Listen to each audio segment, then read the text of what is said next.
a friend just showed up that I'd like to bring up for a few minutes.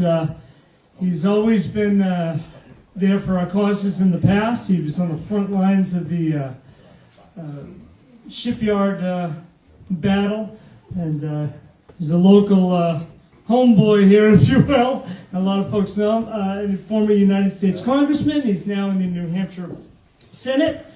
Jeb Bradley.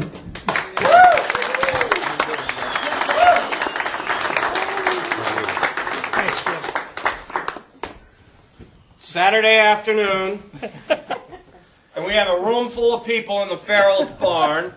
Let's give them a round of applause for being real patriots.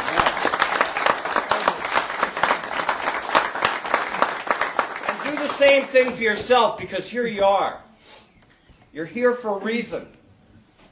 You love our country. Yes. And you're going to fight to take it back.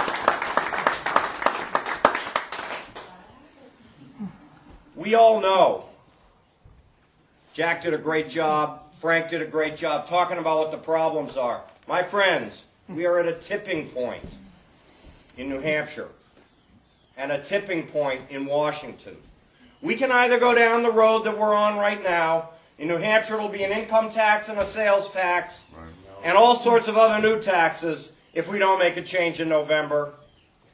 And in Washington, it'll be highest taxes in the world, more and more government takeover of every aspect of our life, and an economy that goes in the tank. Or we can make a change.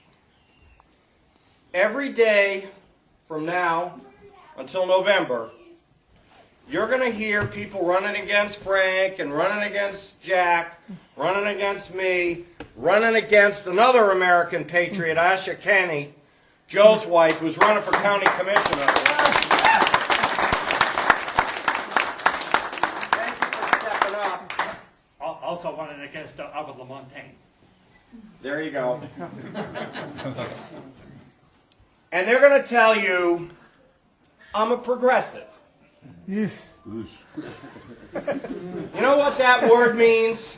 Incremental socialism. They want to make more progress regulating every aspect of our lives. And they want to make more progress digging deeper and deeper into our wallets. So every time you hear that, join me and say a couple of easy things. Enough is enough. Or get out. There's another two-letter word that I really like to use a lot. What is it? Goodbye. No! No to the 72 new taxes that they've passed in New Hampshire in the last 4 years. No to the 24% increase in spending in the last 4 years in New Hampshire. See, change came in Concord. And change came in Washington. There's nobody that knows better the change that came in Washington than me. And what's happened? The economy's gone into a tank, the deficit's exploded, and we have a president that can't get out of his own way to solve a problem in the Gulf of Mexico and feels like the thing to do is to bow down to foreign leaders. So, does that show us the ass that needs to get kicked? We can make that change. So,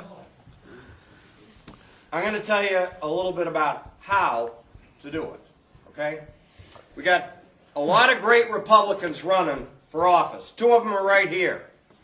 Work for the people that you want to see in office. Good fiscal conservatives that can say no, that can balance a budget, that will cut your taxes, will keep their promises, and are accountable.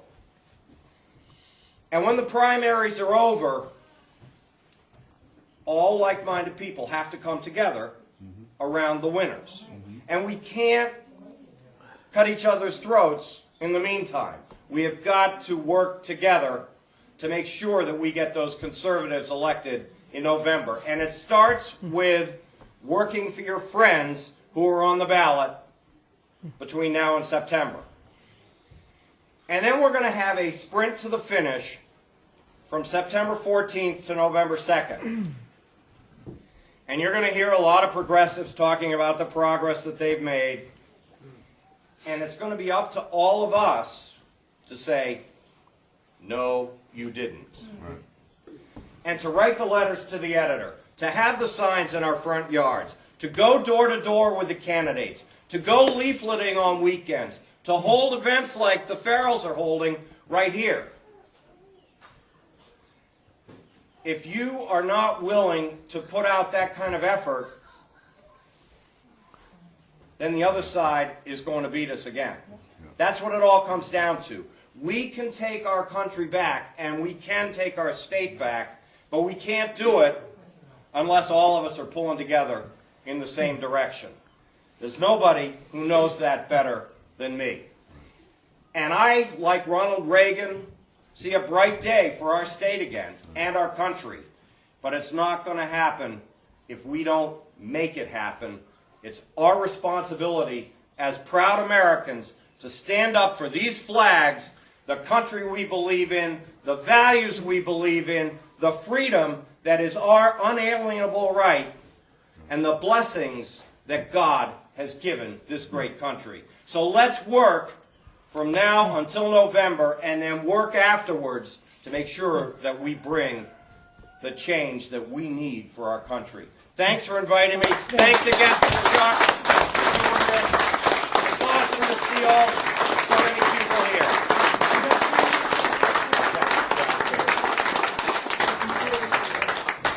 Thanks, Jeb.